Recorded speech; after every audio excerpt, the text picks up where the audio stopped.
I'm going to actually start first with a quick little update here. Earlier this morning, the president spoke with President Putin. They had a very good discussion, spoke for a little over an hour. They discussed nuclear agreements, both new and extended, with the possibility of having conversations with China on that front as well. They discussed trade and the fact that it has increased between the two countries since the president has come into office. They also talked about North Korea. They also spoke about Ukraine and Venezuela, and overall a very positive conversation.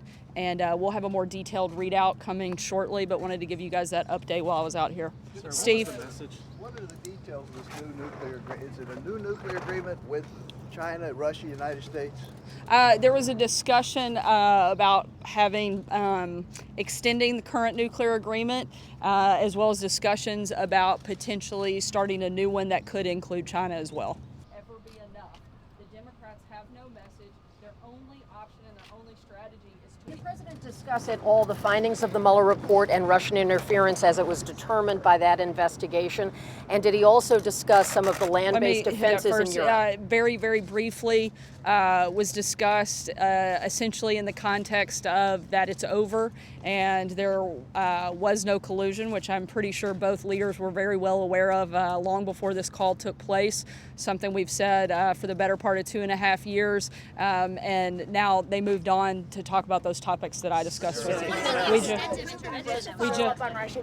Did Putin relay any message to the president from Kim Jong-un after Putin and Kim met during their summit? They spoke about North Korea for a good bit of time on the call and reiterated both the commitment and the need for denuclearization.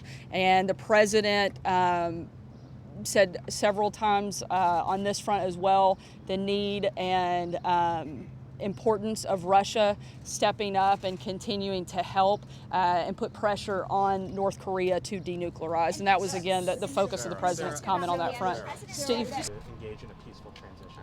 I'm not aware of any planned meeting upcoming for the two presidents. There was a meeting at the Pentagon this morning with the president's top-level national security officials about Venezuela, apparently looking at military options. Has the ball moved on that in the past couple of days? As we've said all along, all options continue to be on the table. We're looking at a number of different fronts. I don't have any new announcements or change in direction.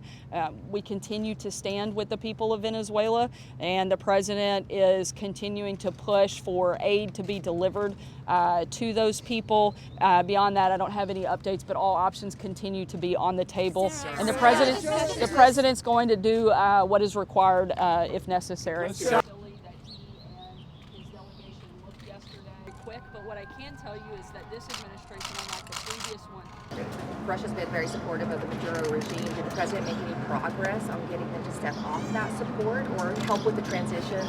Again, the president reiterated the need for a peaceful transition, and his focus throughout the conversation was on the need to help the people and make sure that the aid was actually getting to them and being delivered.